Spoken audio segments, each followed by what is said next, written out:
Hello, everybody.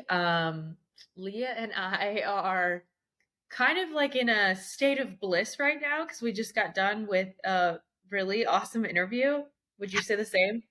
Absolutely. Like I'm like smiling and I feel like I'm like this dopey little like I'm on cloud nine.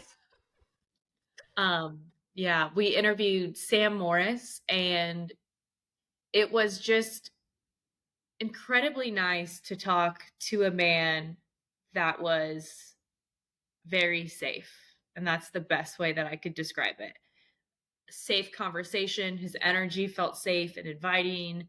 Um, that was, I know I say this all the time, but that was like, I really enjoyed him It a was lot just as a refreshing. person. It was Yeah. very, very refreshing, like a very positive, uplifting conversation. And you could just tell he has this kind soul. Yes. Gentle, kind. Yes. Yes. Yeah. Yes. So Sam Morris, he is a thought leader, a speaker, an author, and he is a men's retreat facilitator and a spiritual teacher. And what did you say his bio said earlier? So Sam Gibbs Morris, it says the full fuck yes frequency, which I love. And he describes himself as a huge sports fan and a dad joke promoter. I fucking love it. Fucking love it.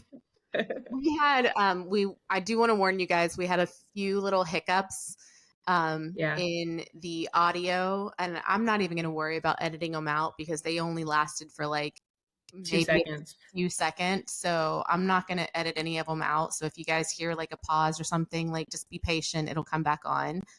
And that's kind of the thing that happens when you are doing podcasts remote like this. It is what it is. And I don't think they realize, but like you've been out of town for almost 2 weeks. So Yeah. I think because the last episode we dropped, we were in person, but we weren't together when it dropped. Yeah.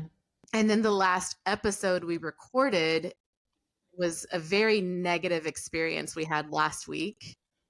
And you were still out of town. So it was a completely different setup, a completely different environment for us. But we'll touch on that later. Yeah, we need to do a whole episode on that. Yeah, worst interview to date for sure. Yeah. But Probably not going to air that one. yeah.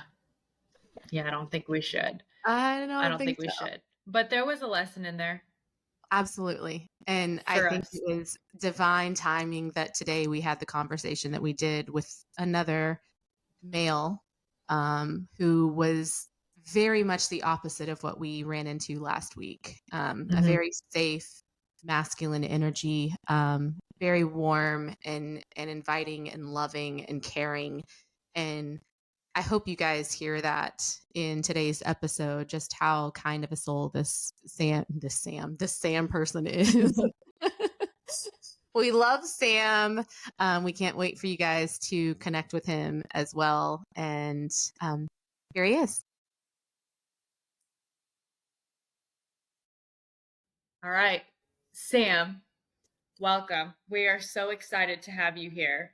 But first, you just got back from Burning Man. Yes. And all of the stuff happening around Burning Man. Yeah. I'm very excited to have you on here, somebody who actually lived it. Mm-hmm. How was that experience for you? The Burning Man Tell us experience. a little about it. Yeah. So I actually left before the chaos started on Friday. I took off like early Friday afternoon. That was my plan all along. And so just because? Yeah, I got there on Thursday to help build the camp. And so I'd already been there for 8 days, and I knew that last year when I went, I was there from Monday to Friday, and by Friday I was like, I'm ready to go. And so I knew that adding an extra 4 days on the front end of that was going to be a long time to be on the playa. I mean, it's not hospitable by any stretch. It's very fun and there's a lot to do, but it is some really intense conditions.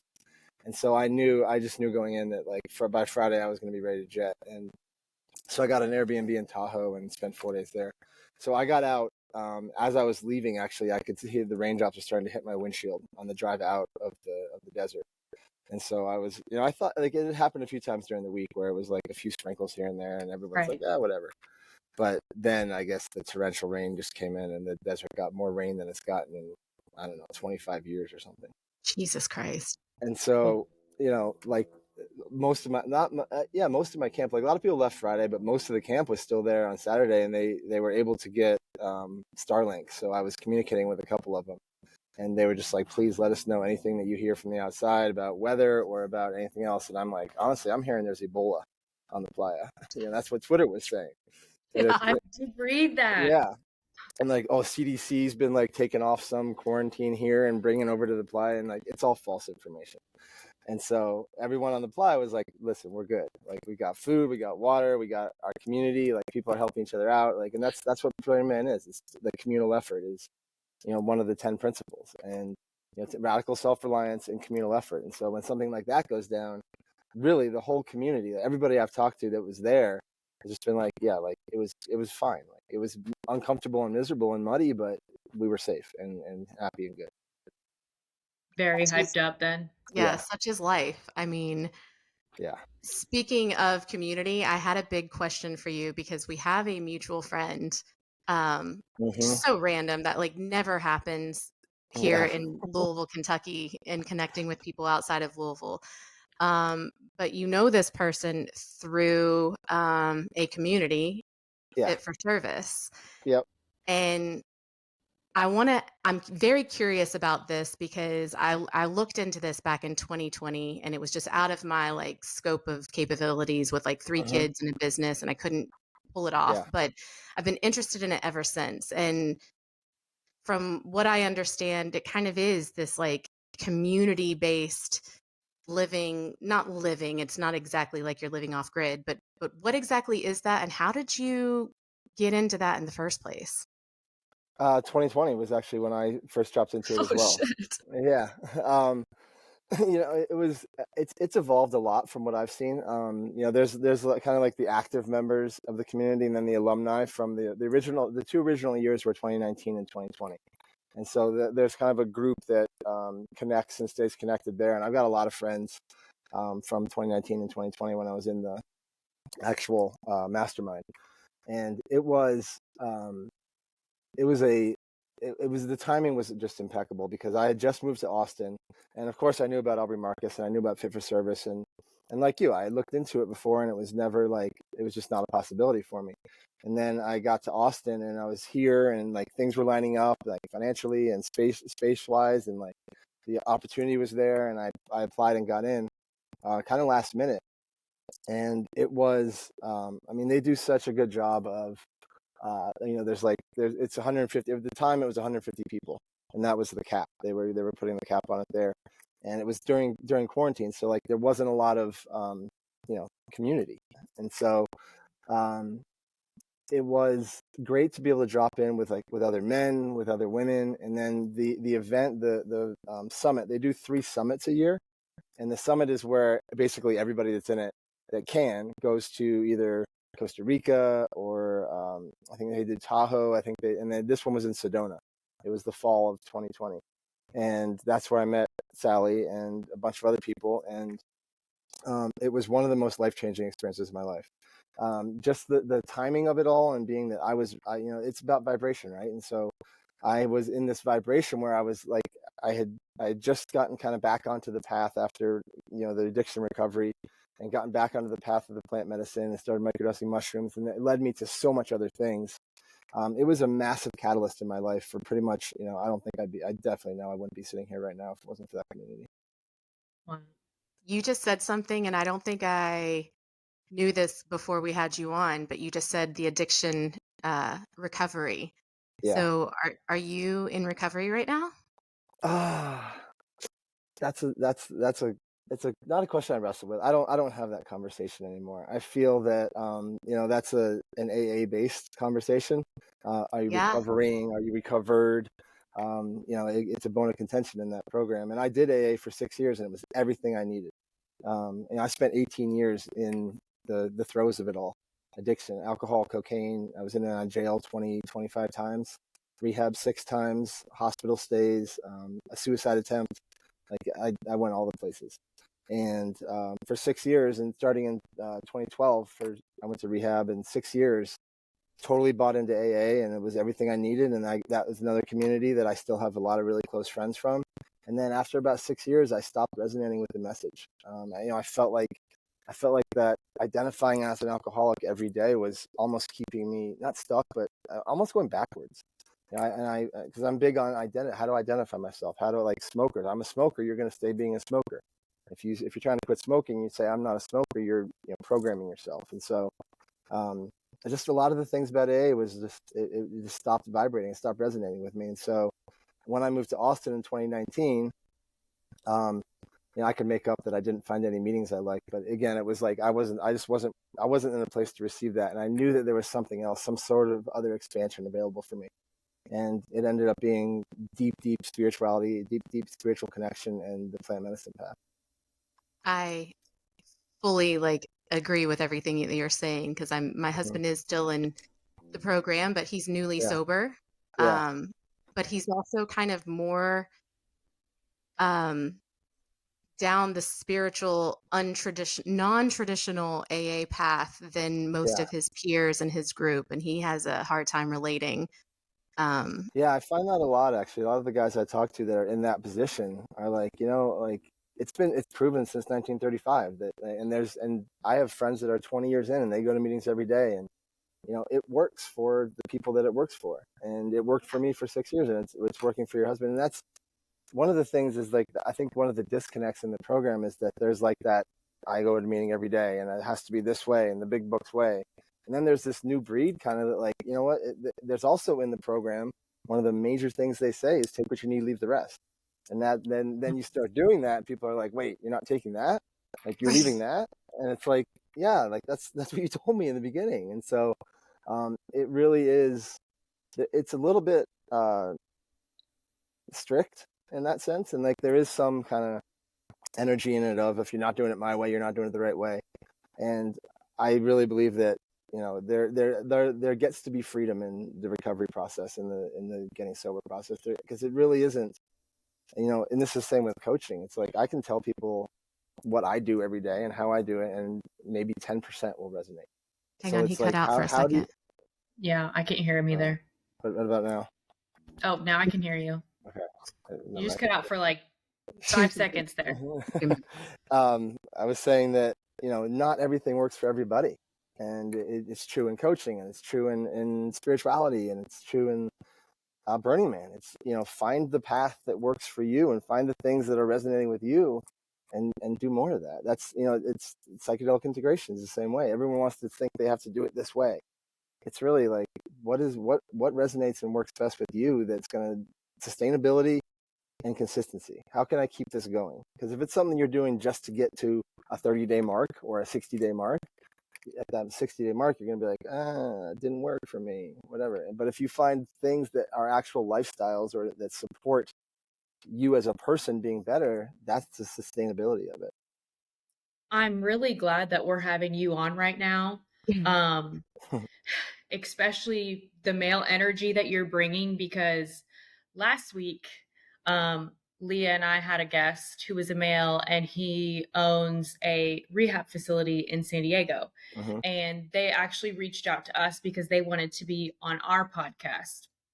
And I don't know if they didn't do any research about what we talk about. Mm-hmm.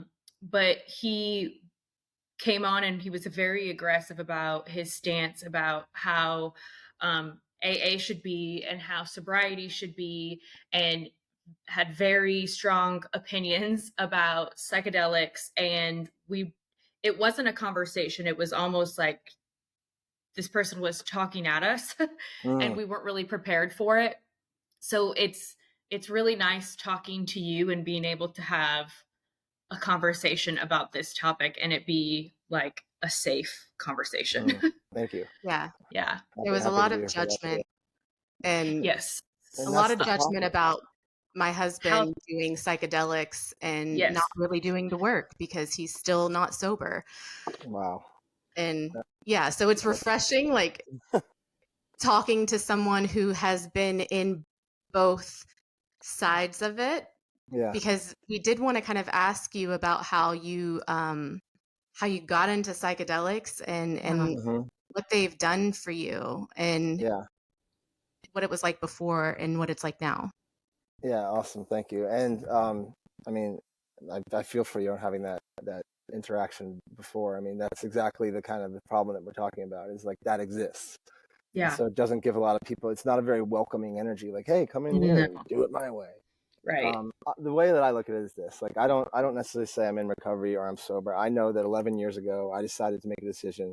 I made a decision to change my life for the better, and I'm 11 years clear of being in jail, hospitals, rehabs, and making terrible decisions about my life. And that's kind of where I leave it. So, um, how did I get into psychedelics? Young, I mean, 18, 19, when I was in high school and college, a lot of mushrooms, LSD. Later on, there was what was ecstasy at the time, which is now the MDMA. And it was all recreational, concerts, festivals, like whatever. It was, let's get weird. And then they kind of fell away. And then I spent probably from 20, it was 18 years, 20 to 38 of pretty much just hard alcohol and a lot of partying. And then 38 years old, put down the drugs and alcohol, and took a break from all of it. And then I always had in the back of my head this thing that was like, if there was one of the medicines, or one of the medicines, not drugs at the time, but medicines now, that I would ever miss, I think it would be mushrooms. I was kind of held that like thought in my head of like, maybe one day there'll be some sort of opportunity there. And then towards the end of my stint in AA, I started to like, ayahuasca came on my radar and mushrooms came on my radar, and this, kind of the healing, iboga, like the healing properties of these medicines around addiction. And I'm like, wow, that's interesting. But I still kind of like had the AA programming. I was indoctrinated and like, oh, that means I have to change my sobriety date. And had all these like internal conversations going on. And I had a lot of conversations with therapists and people that were open to it. And, finally got to the point where when I left AA, I said, if I'm leaving this behind, I have to open myself up to, I can't just leave an AA sized hole in my life. I can't just like stop doing things that are working me to be a better person. And so I knew that spirituality, meditation, and all that stuff was going to be a bigger part of my life. And I was really excited about that. So a lot of like looking into Vipassana and looking into these men's retreats like Sacred Sons and all this stuff. And then getting to Austin, the psychedelic conversation in Austin is loud. And so, I had some friends that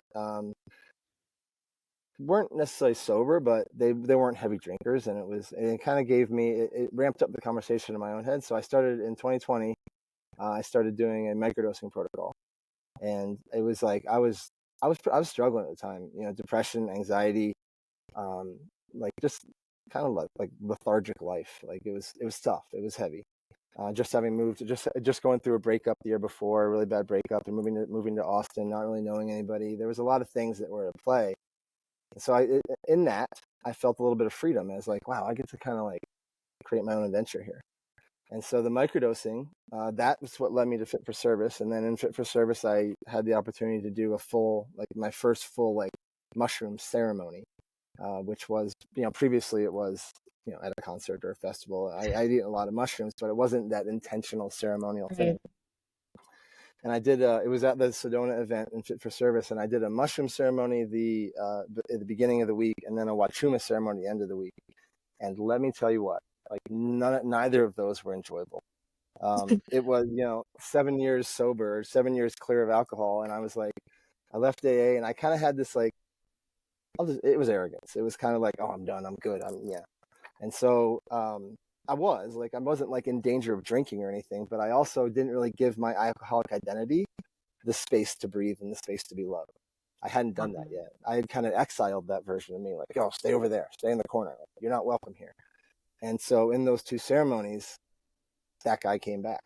And I had this like, that miserable, anxious, paranoid conversation of like, you're still an addict. Like you're going to be doing cocaine in a week. And especially in the Wachuma ceremony, the mushroom ceremony was a little less, but it was still, I had that like, what am I doing? Oh my gosh, like I'm ruining everything. And just, it was ridding myself of that programming, shaking loose of that dogma of all that. And then the Wachuma ceremony was awful. I mean, everyone talks about Wachuma being like a warm hug from your grandfather. I'm like, I don't know what you're talking about. It's No. not my experience at all. Well, I've never heard of Wachuma. Can you It's San Pedro. explain what that is? It's a Okay. San Pedro Ah, cactus. It's that tall, looks like if you cut the cross section, it looks like a star fruit. That tall, Yes. so they boil that down, and it turns into a psychedelic brew that's a little Okay. bit thick. They usually put like ginger and lemon in it to make it taste a little better. So we were in Sedona, and we all got together on the side of a river. It was a beautiful setting. And there's the experience of the Wachuma, and this like, oh my gosh, like the addict is like, I am that again. I was literally reliving like my entire addiction experience, as it's like, okay, it's back, and I'm here, and I just fucked everything up. And so towards the end of that ceremony, they had Bufo. And so we all sat down on the river, and they kind of walked around and gave us all the meditative doses of the Bufo. And that moment, I remember the only thing that kept going through my head was, okay, so life will never be the same. I had this experience of unicity, and this like looking up at the trees and seeing human lungs and feeling the ground, and like not being able to get my hands deep enough into the ground, of just this like connection. And full disclosure, I ended up naked in the river because I was like, I need this nature all over me. I was like, How I can we get can't, more into this? yeah, exactly. Like, where else could I go? and And for our so, listeners, quick, can you explain what Bufo is? Bufo is the 5-MeO-DMT. It's the venom of the Bufo alvarius toad, which is the Colorado River toad or the Sonoran Desert toad. Lives in the Sonoran Desert, which is northwest Mexico, southern Arizona. Lives in the ground for 9 months out of the year, cultivating this venom and this god molecule in its glands, and then it comes out in about September or so, in the rainy season, and the Comcac Indians will harvest ethically, no harm to the toad at all. They'll harvest the venom and dry it out, and it turns into a kind of like a yellow, flaky, crystally substance, and you vaporize it and inhale one inhale, and it's straight shot to source. The most powerful psychedelic on the planet. Yeah. And that's the one that I serve. That's the medicine I serve. So Oh, you serve Bufo? yeah, All right, we're Leah? in Austin. that's I was talking with our mutual friend about it. Yeah, maybe Okay, coming there to exciting. do it. We'll make a road trip happen. Sign me I up. might be coming there. So we'll see. Oh, heck Even yeah. better. So And this was like the experience that so this was a kind of the toe in the water of the Bufo experience. And then after, I mean, it lasts 20 minutes. So after that wore off, then, I was back in the miserable Wachuma experience. But that experience was just a brief glimpse into holy shit. Like there's like, this life will never be the same. Like after I've experienced this and seen what I've seen and felt what I felt, there's no going back from this. Right. And so that was the end of the Fit for Service. And then a few months later, some people in Fit for Service are facilitators of it as well, and they came to Austin, and I did my full first sit with Bufo, which is like, so the meditative dose is of a smaller amount where you don't fully blast off, but you definitely go deep into the medicine. I mean, there's really no like a microdose of Bufo. It's not possible. It's such a powerful medicine. And so I sat with the first full blast off threshold breakthrough dose, and my first thought there was, that was the healing that I've needed every day since the day I was born. So I had some birth trauma. I came out like basically unable to breathe. My umbilical cord was around my head, and I had severe asthma and severe food allergies, tendency to choke on my food a lot as a kid. So a lot of breath stuff, throat stuff. And I had been in this like, excuse me, fight, resistance, fear for 44 years. And that, from that moment, all of that just went away. It was a moment of the ultimate moment of surrender, and it was like, and that's the thing about Bufo that's different than all the others, is that even with ayahuasca, like you're still kind of driving the bus just a little bit. Like it's because it's so long. It's like 6 hours with mushrooms or 9 hours with ayahuasca or 24 with iboga. Like the human is still there. With Bufo, it's 20 minutes, and the human is absolutely gone. And so that means that the body, the spirit, gets to experience and free themselves of all that. The body keeps a score, all that trauma that the body's been holding on to. it leaves because the brain is disconnected. And so that's the experience I had. And the most profound thing was like 4 or 5 days later, I was sitting there meditating, and I literally, for the first time, I've meditated for 20 years. The first time ever where I actually had the thoughtless experience of like, there's nothing here. Like, it is so quiet here. I don't know what to do with myself. And it was because like all that trauma and all that fear and all that like stuff that I carried with me for 44 years was gone. Like that volume 100 noise in my head was down to like a 3. And it's never gone back up to 100. I mean, it goes back up to, you know, the 20s or so. Like there's moments when I get anxious, but for the most part, like it's gone. That gave me chills. It gave me, I'm so glad we're talking to you right now. I know, this is like such a breath of fresh air. Just even I like know. Leah and I needed this today.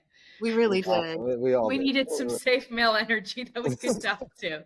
Happy to be of service. So what do you all serve what's your role in the psychedelic space? Yeah, so, well, I'll tell more about my journey if you want first. Yeah, sure. So, anything. Bufo, I sat with Bufo. I pretty much knew right away that was going to be my medicine. So the guys that I work with, I said, if I experience this, I am it's my duty to bring this to the men that I work with. And it's turned into every men and women and couples and all the things. And so I sat with it probably 3 or 4 times in the next 4 months. It would appear where I was. It came back to Austin. And then the people that I sat with the first time, their mentor came to Austin for some ceremonies, and then I was in Miami with Fit for Service, and it was there again. And so I sat again, and I just was going into this every time it was this like deeper healing, and then that brought me to living in Mexico in Tulum for 8 months. And I was talking to the facilitators that helped me the first time, and I said, please let me know if there's any ceremonies I can sit with. Like, I really want to get on this path. They're like, yeah, we'll let you know. And I was kind of reaching. I was like, let me, can I help? Can I help? Can I help? And they were like, just wait. And finally I was like, all right, I get it. I'll wait. Like the medicine knows.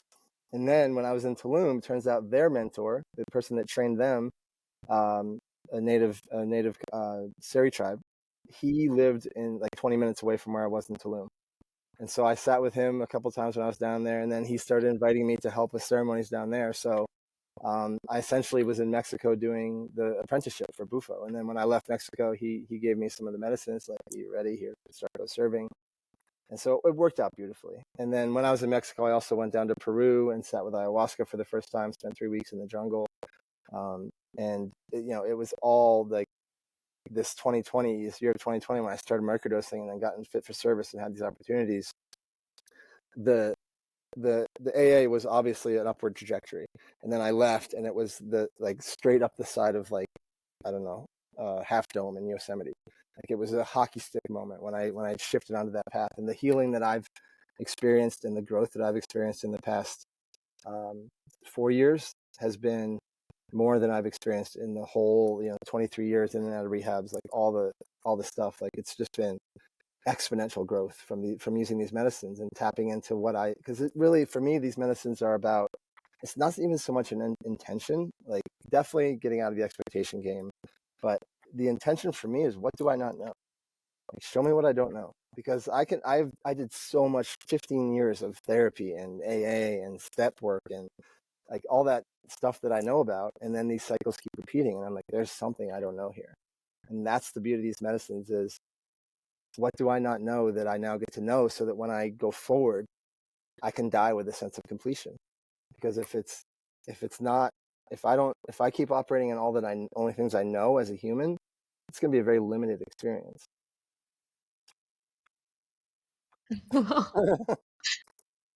I'm reading a lot right now into like Joseph Campbell's hero's journey and how it relates to, psilocybin and Terrence McKenna's heroic journey. And then there's also like this heroine's journey that I have just recently started diving into, where I'm like, oh my God, this is different than the hero's journey. But I feel like it's this, once you have one of those type of journeys, like it never stops.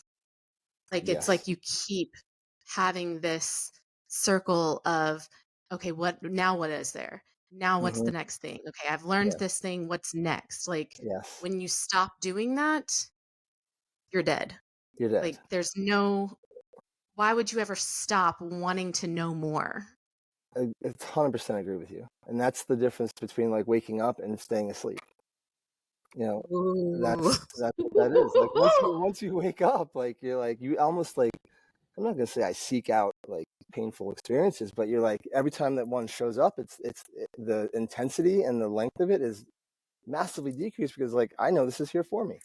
Like even this I Burning Man was a really difficult experience, and I'm like, okay, like this is hard, but I know there's something here for me. I know there's something that I had not previously known that I'm going to get to know right now, and every experience becomes that once you have these experiences like you're talking about on the journeys, the heroine or the hero's journey. Yeah, the yeah. curiosity never ends. Yes, and it's all like, okay, so I get to expand now. Awesome. All right. And it's I think a lot of people who are really like dipping their toes into this space think that they see where people are and they're like, that's where I want to be, but they don't see all the hard stuff that happened along the way, Yeah. and they don't see all the hard stuff that happens presently. Like we still struggle and we still have these moments, and instead of getting lost in them or drowning in them, we're very much like you, like, okay, there's a reason this is happening. There's Hmm. something in this that I need to be learning. This What Yeah. will is this teaching pass. me? Yeah. Yes. Yes. Yeah. And that's, I think, the biggest difference. We're not escaping reality. There is no running from the hard truths or the uncomfortable moments. We're almost running towards them with curiosity. Yeah, absolutely. Very well said. I couldn't agree more. Um, we have been wanting to ask someone about this because we know very little. And this, I'm excited that you're in this space because you talk a lot about the conscious man, the Hmm. conscious woman, the wounded masculine, the wounded Yeah. feminine. Hmm. And I, I don't want to say dumb it down, but for our listeners, can you kind of explain what the difference between a wounded masculine and a conscious masculine is? Yeah. So I mean, I think we're coming out of this, but for the past few years, it's been that the toxic masculine, and I'm glad we're coming out of it because that's not really a thing. Like there is toxicity to the behavior, and it creates a very destructive environment. But I think to call the masculine toxic is an attack, and what it is that it's wounded. It's a very wounded, unhealed, unintegrated masculine, and so what that looks like is, like on a very simple level, it's the man that can't control his anger. It's the man that can't control his sexuality. It's the man that can't control his tongue, his words. And what it does is that it's a very reactionary way of living. So a lot of times what I work with guys on is how well do you cultivate the ability to respond and not react? So reacting is that like, oh, I feel hurt, I feel scared, I feel insecure, I feel weak. I'm gonna be angry. I'm gonna abuse. I'm gonna use drugs. I'm gonna use porn. I'm gonna do whatever to react in a destructive way, which feels good for like a split second, and then there's more damage to clean up from. Whereas the healed masculine, the integrated, the conscious masculine, has that ability to just take a one breath, or more if possible, but just really radically assess a situation and say, how do I not react to this? Because the reaction is going to be very destructive and unsafe and rigid. But how do I take back and say, I actually have a dial within me, not a switch. So that if this situation requires me to be at a 4, I'm going to turn it up to a 4. If it requires an 8, I'll go to an 8. If I need to go back to a 6, I can do that too.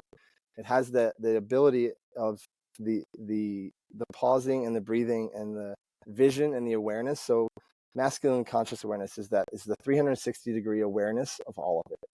So this is why like breathing into the lower dantian and the core is so important, and practicing sitting and imagining yourself expanding out to the house you're in, the city you're in, the state you're in, the country you're in, and cultivating this masculine awareness. That's what is attractive. That's what breeds safety. And when men are so confined and like almost the opposite of a expansion, where it's like inward lock and key, that's when it's, there's no room to move there. There's no room to flow. There's no room to hold anything. And so that's when women feel unsafe. That's when children feel unsafe. That's when other men are, intimidated and by the arrogance or the ignorance of other men. So to cultivate, like to find out, like, those things exist probably in most men, I would say. And then to work yourself back, to go in and do this deep work that we've just been talking about, of saying, great, why? Okay, I understand that I'm a little rigid in my sacral. That's great, but why? How did that start? Where did that come from? What traumas am I holding in my body? What what stories am I holding on to? Where am I looking away? That's one of the major tenets of any conscious masculine, is not looking away. Even if it's the most horrific thing you've ever seen about yourself or another person, maintain the eye contact, maintain the intensity, the presence, the unwavering presence, because what that does is the masculine's role is the meticulous creation and holding of the culture around him, right? And so if you're having a culture of like, oh, I don't see that, or I'm going to respond with a punch, like, that's not creating any sort of safe or happy or trusting culture at all. Now, when you talk about safety, I think a lot of men are very reactive to that statement, because it's like, I don't hit you, and, you have this Yeah, house and I buy you this stuff, and, yeah. like, what do you have to feel unsafe about? Can you kind of explain from what safety means, and why women and children, why they may not feel safe, even though they don't really maybe understand the term safety? Yeah. So that's the presence. Like, so yeah, okay, I've gotten you this house, and you have the nice car, and the kids are in good schools. And when was the last time we dropped in and talked? When was the last time that we were actually intimate? When was the last time that we were able to sit knee to knee, eye to eye, and breathe together? When was the last time we connected? Because if there's no connection there, you're essentially like the other people in that culture, the wife or the girlfriend or the kids or whoever, the mom, they're it's not, yeah, they don't feel like they're going to get hit, but they don't feel like they have any sort of support either. Well, and Go ahead. Well, and for me, I was abused. And so, even though in relationships with men, they weren't necessarily hitting me, it triggered that same response. And my response was to fight back and argue back and continue to escalate it. Yeah. And so, first of all, I'm very sorry to hear that you had that experience. That's really, really awful. Thank you. It breaks my heart every time I hear it. The bracing. So you have, like, you experienced like that, and so now it's like anything that would even suggest coming close to that of it not being supported, of being so the man that like provides all those things but isn't present, there's no support there, there's no safety there. And so as humans, what we do, our nervous systems, we start to brace, and we start to say, okay, this is basically happening. The mind is a very interesting thing, where we have that reptilian brain where it goes to like probably the worst case scenario. So if you have that experience of actually being hit, then it's the opposite of that is the opposite way to say that is feeling very unprotected and in danger. So anything that moves you in that direction, your brain is immediately going to go to, okay, we're getting hit again, and we're going to brace, we're going to shut down, and we're going to actually attack because that feels more powerful. We're going to escalate for whatever reason that the nervous system decides in that moment. But it's the body doing its survival mode in the most massive overdrive. Yeah. So are you married, first of all? No, I was when I was 27, but I'm not now. Okay. So you guys hear that? Here's a healing masculine. He's on the market, ladies. There's a reason I'm asking that, because I do, I'm very, very happy that my husband has moved from that unhealed, wounded masculine into this space where now sometimes I look at him and I'm like, I don't even know who you are anymore. Like, he's a lot softer around the edges. He has this like inner wisdom that I'm like, I can't believe that just came out of your mouth, like type of thing. Yeah. But before that shift, I was very much in this healing space like a year before he was, Mm-hmm. a little bit longer than that. It was very difficult to be in a relationship with someone that wounded. I'm kind of with you on the word toxic. I don't like saying toxic anymore, but the wounded. Mm-hmm. Um, knowing that I was moving away from that, Mm-hmm. and I am very lucky that it switched. But how do you, in this day and age, live with someone like that or date people when you are in this space of healing and they are not? How does that even work? Yeah, it doesn't. There's a great quote that I read. I've read it. I've seen it many times in my life, but it takes on more resonance every time. And it is, I hope that you meet someone that speaks the language of your soul, so you don't have to spend your whole life translating. And so this is, yeah. Wow. And this is a foreign language to a lot of people. Like this is a legit different language than English. To be able to speak and to have and a lot of things and a lot of like you and your husband, like it's very common for the woman to lead the way into this because women We have talk about that a lot. women have so much like more deeper generational shit that's been created by men. So like essentially the women are like we have the witch wounds and we have our grandmothers and our mothers and our great grandmothers. Like men, they have it, but all that stuff was caused by so many generations of men being oppressive and abusive, and so women have been on this path for longer than men, and I see it all the time where like you and your husband, like I'm so glad that he caught up only a year after you, because I see women like women comment on my stuff all the time about, my God, I wish my husband would just get in the arena, just get on board, because men they don't see it yet. A lot of men don't see it yet. And so to get into these relationships, I mean, I've tried like to like get on the apps and the connections, and it's like within the first like 3 words, it's like it's not gonna No. work. And it's not. I'm not saying I'm better, or it's not like a above and below thing. It's just that I know that like unless you speak this language, unless you do this work, there's nothing here. And so Right. it's a separation, and it's an awakening. It's a collective awakening that there's going to be some people left behind, and some people that aren't willing to step in and that continue to abuse alcohol, or continue to operate asleep, that continue just to be these warm bodies, and men and women both, but men more, because women are more willing to do this and have these conversations and to have this language. I mean, part of it is that you guys have been trained forever to get into groups and talk and feel and be with each other. For men are like, no, we're doing it with the lone wolf stuff. And so in the dating realm, it's almost like the first filter is like, I'll throw I'll just speak my language, and if they respond like, what does that even mean? I'm like, probably not gonna do anything here. And so I think I mean, you're exactly. Yeah. Go ahead. Sorry. No, you first. Go ahead. I was going to say, like, women have been doing this for a long time, even like in the bar bathrooms. Women Exactly. and we're like lifting each other up and like, Yeah. oh my God, Yeah. Yeah.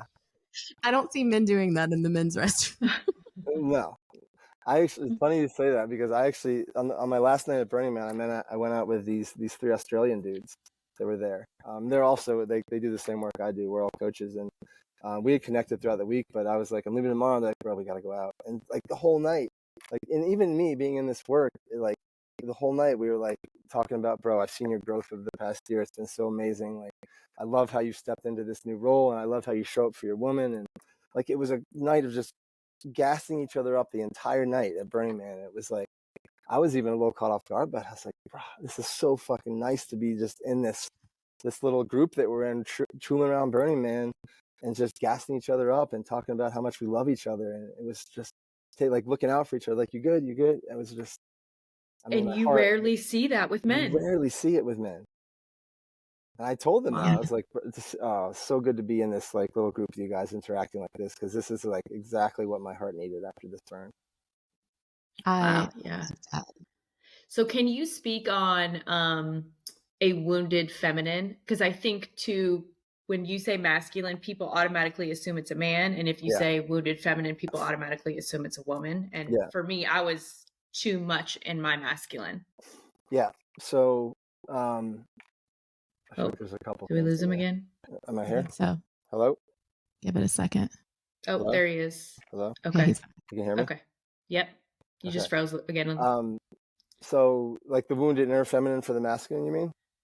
Yeah. Mhm. Yeah. So, I mean, so the masculine is structure. The woman is flow. The feminine is flow. It's Mhm. love. It's the masculine's the, the conscious awareness. The woman is the love, the energy, the life force. And I think that from what I've seen, and this kind of crosses both, like a wounded actual feminine identified being and the feminine in the man. It's the inability to control that chaos. So like if it's a wounded feminine identified being in the relationship, it might look a lot like a lot of moving targets. Like she'll be like, hey, I need you to meet me here with intimacy. Great. Man meets her there. She's like, okay, well, I need you to meet me over here with steadiness. Okay, great. I'm over here. I'm steady. I need you to meet me over here with joy and pleasure. Okay, I'm like, and then it's like, oh, God, I'm kind of like, you're moving the target on me. And so that same thing translates back to the man who can't decide on a purpose, who can't decide on a way of being, who can't decide on who he is, because there's just too much of the flow and the chaos moving about. You guys still there? You froze. Are you there? Yeah. Sorry, you just froze again. You froze too. Where'd you lose me? Can't decide on a sense of purpose, and that was it. Yeah. So you just like the inner feminine of the man is like that very unsteady, unstable, chaotic, not erotic, but there's like I can't think of the word, but it's like Erratic. erratic. Erratic. Yes. Erratic. Sorry, I've just been a Burning Man for 8 days. So it's that, and that to the woman that's when the woman has to step in and be heavy in her masculine, because she's like, well, someone's got to have structure here, and if it's not going to be you, I guess I'm going to do it. And that's when the polarities get all fucking thrown off. So that's what I've kind of landed on as like what a wounded feminine energy is. So how can you bring the two together?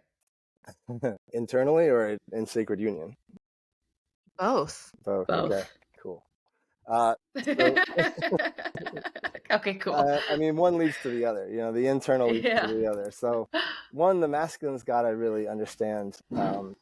There's this thing about men being too feminine, and it's still, as much as it's a irrelevant conversation, it's still a conversation about like I can't be too feminine. So what the masculine has to do is integrate that feminine.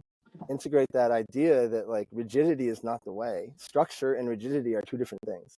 Structure is that I'm here, I'm holding, I'm unwavering, and within that, I get to be really movey and flowy and aware of all of it. So if I'm only laser focused on like her holding, it really doesn't allow for any of my own feminine to come through in like the creative process. And like this goes into things like sex magic and intimacy and how well am I able to hold that internal chaos, that internal flow that I know is there, that the feminine energy feels weird to the masculine, but until you integrate it, until you get a handle on it, and then understand that like the more that you can, I have a pretty I'm a heavier feminine. I'm not heavier feminine than masculine, but like as a masculine identified being, my feminine is pretty strong. And so what it is that I really get to like almost put more intention on my masculine, and so that I can create rituals and create routines and create things that make me feel grounded in my masculine, so that I do allow my feminine not to overtake, but to live. Now, when that's grounded inside, that's when you can invite another feminine identified being in for sacred union, and allow, now that the masculine has been grounded into, and I hold that container, I hold that safe place, and I hold that presence, then the feminine gets to come in and be a little chaotic and be flowy and be lovey and be sexy and be all the things that the feminine wants to be, and I get to receive it, not control it, but just receive it and hold for it, and know that she gets to be who she's going to be. And and then there's an element of holding each other accountable to this. Like like the sacred union is the most potent ceremony that ever has existed. It's beyond any, there's no plant that can come close to it, because it will constantly show you blind spots. It'll constantly show you what you don't know. It'll constantly call you forward. The past couple of years I've been dancing in a sacred union, and it has been, there's some moments when it's been really, like, one thing that it brought up for me was the amount of shame that I carry. And it showed up earlier this year, and I had to it blew up. It self-destructed, and immediately I was saying, like, what happened there? And I ran from my shame, because it was the thing I didn't know about. And the way it was showing up was that I couldn't step into the powerful masculine when I was around her, because I felt so much shame that I was just like right back to the little kid with asthma that got picked on. And it was this inability. Sorry, we lost you at I couldn't step into the power. Yeah, I couldn't step into. I couldn't. That's okay. No, that's all good. I couldn't step into my masculine because all I felt was that I was this little kid being told I was wrong or getting picked on. And so, like, then I saw that, and immediately I was like, okay, this is the work. And this is the beauty of having done the work for so long, is that within like 2-3 months, it had been turned around. And because what we talked about earlier, like, we have this ability now to say, okay, my gosh, we're expanding, like, let's go. Hang on. We lost you out within 2 or 3 months. I'm sorry. That's okay. No, this is the internet. We're like very invested in this story too. I'm so into talking to you, so I really hate that this is happening. It's okay. Yeah. So, where was it they lost me? Within 2 to 3 months. 3 months, like, it had been shifted, and we reconnected, and it was like we were both like, where's this been for the past 18 months? Because we had both, like, the energy popped apart, and we did the work. And I looked at the things I need to look at, like, where was I not? I wasn't. Shame will take you right out of your body and into your head in a heartbeat. And so once I get up in here, it's overthinking, it's obsessing, it's shutting down, it's not wanting to be intimate, it's isolation, it's all the destructive traits of the wounded masculine. And what it is really, it's a wounded little boy that never got some love. And so turn to that little boy and just say, I got you. Oh my gosh. Wow. So what consists of a sacred union? Because I'm sure most people have no idea what that means. So it's what we just talked about. It's that both partners are leaning in, willing to do the work, have identified their feminine and masculine energies, that there is there's a non-reactivity to it, in a sense that it's based in the loving conscious awareness. And it will, like, your wounds will come up, and the other person's going to know about your wounds, and then it's that feedback loop, or that communication loop of, like, okay, I know that this happened to you when you were 2 years old, and I am here to hold that version of you and not use it against you to wound you further. That's a big one. Yeah, knowing your partner's wounds and not weaponizing your partner's traumas, because in sacred union, they will be present. And whether all the work you've done on them, I've done work, and does not mean that they are not going to be present. And it's that creating that culture, that container that says, right now, I feel like I felt when my mom yelled at me when I was 8. Like, I'm doing something wrong, like I'm not supported, whatever it is. And it's an ability that the other person doesn't make it about them. If there's something that happens, there has to be that support, because if something happens external of the relationship, and the person that was experiencing that comes in and says, and now feels attacked within the relationship, that's going to be really hard to overcome. But if they have a place, if it's basically this, it's the safest place that you could ever come in your life, and know that there's no risk of rejection or abandonment. So it feels like baseline, like you're coming home. It's home. It's home. It's heart. Shit. It's like, it's just that it's so hard to put words on it. It's such a knowing, it's such a, just like the first time in your life you take a deep breath. It's the first time in your life you sleep. The first time in your life you feel held, and it's scary as shit too. Yeah. Because it's, I can only imagine. The older you get, like the more I feel lost like, you felt, Christine, and we're it's, working, I think we're working towards that.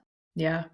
Not already in it. Like I don't know, there's just been this shift even recently in my life, in my relationship with Christine, in our energy aligning, and in my marriage. This shift happened a couple of months ago, and it's just been wild to feel this peace from all angles, if that makes sense. And alignment. Yeah. I heard it's been wild too. Oh, it's been wild to kind of feel that sense of like peace. Yeah. And It's this almost like hard to, it's kind of like, first of all, I'm so glad that you've got that, because it's amazing. And it's something that's so foreign to us that it's like, wait a second, what's going on here? At first. And then as you learn to trust that, it's the, wow, this is everything I've ever needed. Wow. Yeah. I feel like I need to renew my vows or something. Absolutely. I was getting like super emotional earlier because I was like, oh my God, we're doing the work. So is that something that you offer? Relationship coaching? Are we back? This is an interview I need to not cut out. Are we back? Okay, sorry. It cut off. And she said, so is this something that you offer, like this? Relationship coaching? Yes. Yes, I do. I work with couples on this, on communication, on the holding of the space, the masculine role, the feminine role, creating the culture, the allowance of it all. I mean, it's so deep in so many levels that so many couples have built these cadences around conflict initiated conversations. We only talk about hard things when conflict comes up. It's because, and it's you can break that to the individual. I only do the work when something painful happens. So couples will only have these conversations when it's, you didn't take out it can go from the garbage to like, you cheated on me. But like people wait to have these conversations, and then when they have the conversations, no one's listening. They're just like throwing arrows at each other and spitting fire. And so to teach couples that you get to have these conversations frequently, monthly, and then when conflict does arise, there's a way that you can talk to each other that will make each other feel safe and trust and deepen your connection. There's value in conflict. My buddy John Wyland talks about this. What do you make conflict mean? Do you rush through conflict? Are you like, how do we get to the end of this quicker? Or do you allow it to breathe, and do you allow it to show you and lead you to what the next evolution of the us that's existing is? I kind of I wish we were closer, because there is one thing you said earlier about like women having this community, and we have these like women's circles, and Christine and I are like, we know several of them. So it's like any given Saturday, we can take our pick and be like, we're going to go to this women's circle this time. There's not a lot of that here for men. Yeah. Anywhere for men. And that kind of sucks, because I think that my husband is open to it, but has no idea where to even start. Yeah. You mentioned the Sacred Sons. That podcast like literally was just sent to me a couple of weeks ago, and I'd never heard of it before. And they were like, your husband should check this out. And I was like, okay, I'll pass the information. So how can you create that or cultivate that in a place where that's not really a thing? Yes, I mean, thank God for online stuff. There's a bunch of stuff online. There's some men's groups online, and a lot of the online stuff will do like, a mastermind type thing where it's 3, 6, or 9 months, and then they'll meet up 3 or 4 times throughout that, at like, a camp in the woods or something, and And just do kind of, you facilitate these as yeah, well, like yeah, the online men's yeah. groups? I'm about to actually launch my one. It's called Decide. It's about, because men just don't make decisions. They just wait until that painful moment, and then it's like, oh, I have to do something. But you get to Oh, decide before that happens to reinvest in your woman, to reinvest in your relationship, to show up for yourself. It doesn't have to get to the point. So I'm launching that in the next couple months, and Perfect. yeah, good to I'll know. send Good you to the know. information. And Thank you. again, like there's so many different brands of the men's work out there. Sacred Sons is one. There's Mankind Project. He There's cut out. I'm Okay, gonna he's actually, back. yeah, I'm gonna Back. go inside and see if that helps this. Okay. It Um, was such a pretty view. I know. Okay, let's see if this helps. Um, Okay.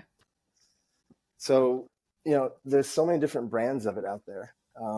You got like John Wineland, and you got Sacred Sons, and you've got all these other things, and there's like the yogic approach, and then there's the Sacred Sons is heavy into kind of a combat, like sacred combat approach, where they do a lot of, male intimacy is what it really is, but it's getting close to men, and there's a lot of value in releasing that energy and tapping into the primal aspect of combat and fighting.